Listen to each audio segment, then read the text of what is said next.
Olá, alunos e alunas, tudo bem? Vamos para mais uma videoaula de Geografia, em que nós daremos continuidade ao caderno base da REME, volume 2.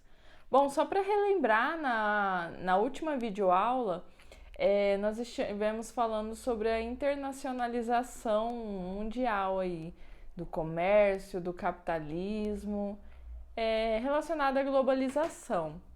E nesse processo, eu fiz uma explicação para vocês em que os países que historicamente foram mais desenvolvidos, eles se tornaram os países de centro, enquanto os países que historicamente não se desenvolveram bem, que eram considerados como subdesenvolvidos, eles tornaram chamados países periféricos ou semiperiféricos pelas suas condições históricas que foram colocadas, né, para eles. Em que desde o período colonial, esses países estavam, com exceção dos Estados Unidos, que também era uma colônia no período colonial, mas era uma colônia diferente, né, era uma colônia de povoamento, não era de exploração, então isso acabou acarretando enquanto esse país se tornou independente, a sua colocação no mundo econômico foi diferente dos outros países que eram colônia de exploração. Então, quando eles se tornaram independentes, eles se tornaram independentes politicamente. Porém, eles ainda não tinham dependência econômica dos países, dos outros países, que eram considerados os desenvolvidos, né? Então, nesse processo de internacionalização, viu-se que seria necessário, que seria uma ideia boa, levar as indústrias, levar as empresas até esses países considerados anteriormente como subdesenvolvidos, levar as empresas, instalar elas lá nesses países para que esse território fosse utilizado ali, estivesse mais próximo da matéria-prima e de uma mão de obra um pouco mais barata, né? Uma mão de obra mais acessível de preço. E aí acaba que também, claro que traz emprego para aquele lugar, né?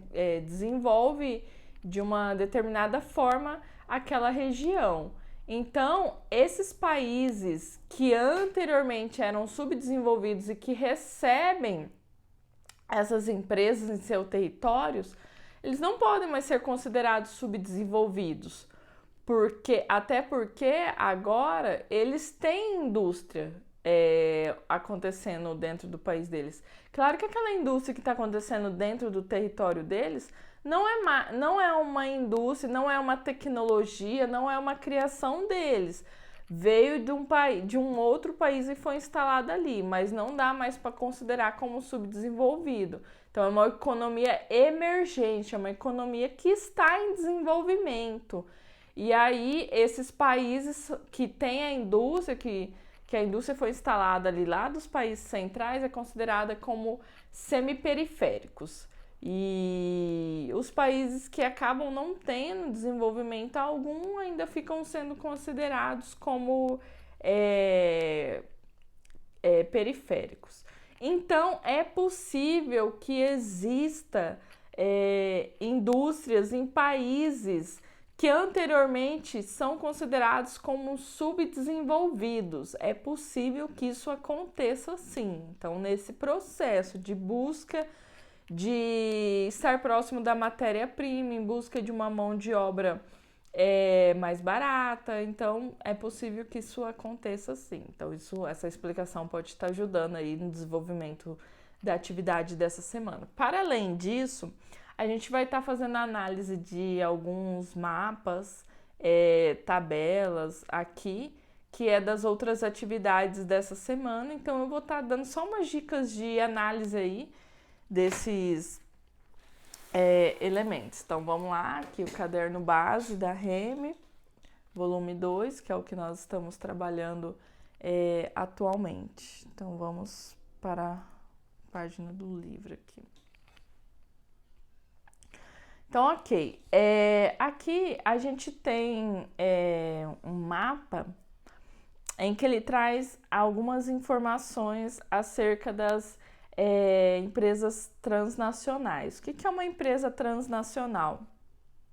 É uma empresa que ela tem uma origem em um país específico, mas a sua localização, onde ela está, vai para além do território do seu país de origem. Ela está em outros países, ela está presente em outros países, que é o caso como a gente pode ver aqui. Então, para a gente fazer a leitura das informações desse mapa, primeiramente a gente tem que ler o título para saber sobre o que está falando, né? Sobre o que é isso aqui, essa informação. Planisfério, 500 maiores transnacionais. Esses dados são de 2012. Então, aqui no mapa, vocês vão perceber no caderno de atividade de vocês, em que ela traz as informações aqui. Então, aonde tem os círculos maiores, é onde estão as maiores transnacionais aí do mundo. Claro que esse dado é lá de 2012, mas a gente pode ter uma ideia boa sobre isso. Aqui a gente tem uma legenda para saber mais ou menos em que valor que está sendo colocado isso. Então, o valor de mercado em bilhões de dólares, né? Então, olhando de uma forma geral, aonde que a gente tem os círculos maiores? Então, a gente tem aqui no Estados Unidos, é bem significante, né? Bem, já olha assim. Outro é aqui, a gente pode destacar o Japão.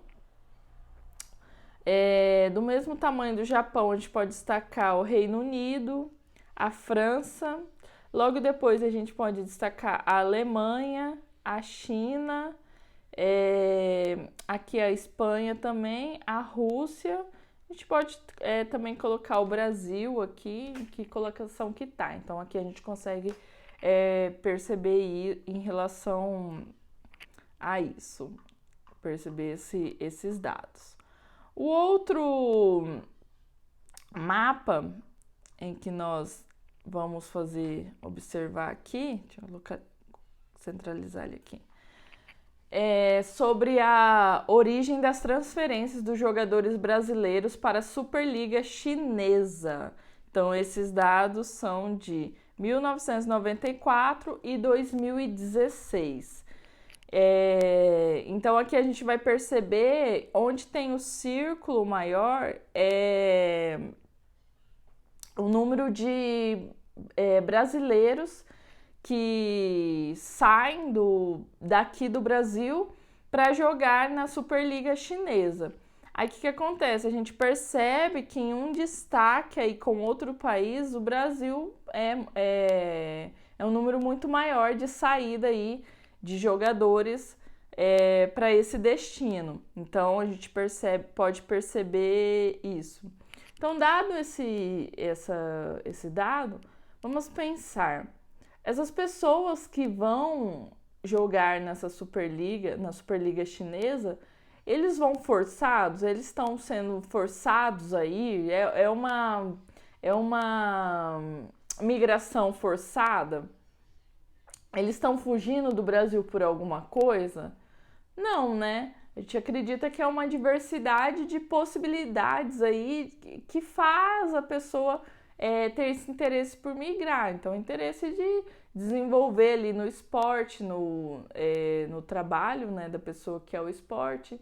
Então, há uma diversidade aí.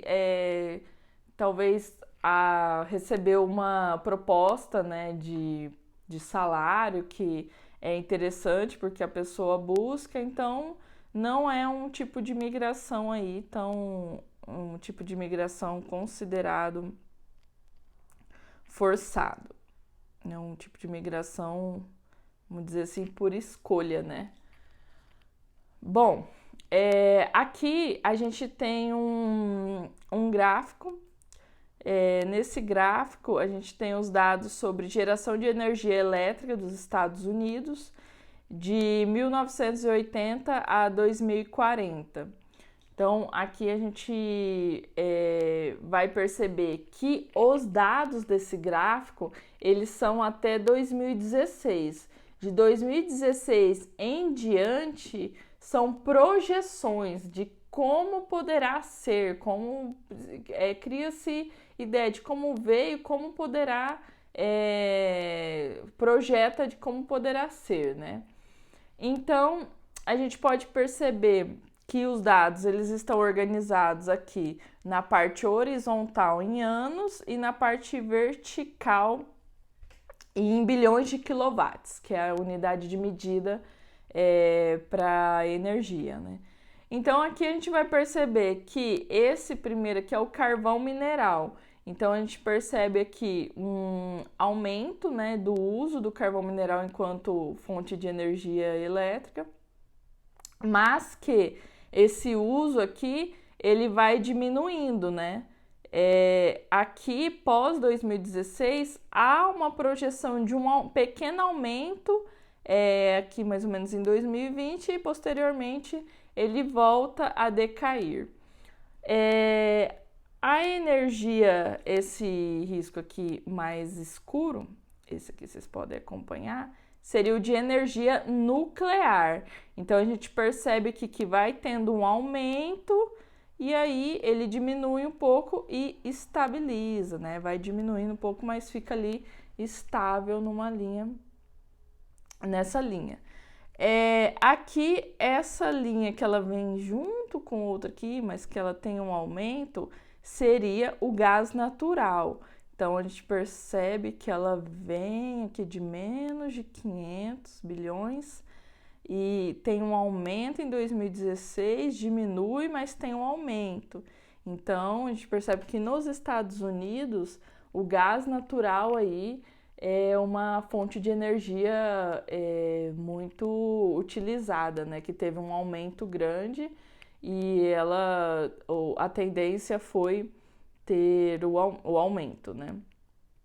Aqui no próximo a gente tem as energias renováveis, que são as hidroelétricas, podem ser tipos de energia de produção de monoculturas, como é o caso nosso do Brasil, né? Que a boa parte da produção da nossa energia elétrica é de energias consideradas renováveis. Então aqui as energias renováveis tem uma diminuição, mas depois começa a ter um aumento, aqui a projeção é de aumentar o uso dela. E o último aqui é o petróleo. O petróleo é o que está mais na parte aqui inferior do nosso gráfico. Então, ela fica numa linha reta e a projeção é de diminuir aí o uso do petróleo ao longo aí depois de 2016. Então, essa seria Então, a aula é sobre isso. Então, é uma ideia de fazer análise desses mapas e desse gráfico que compõe a atividade dessa semana. E muito obrigada pela atenção de vocês e até a próxima, pessoal!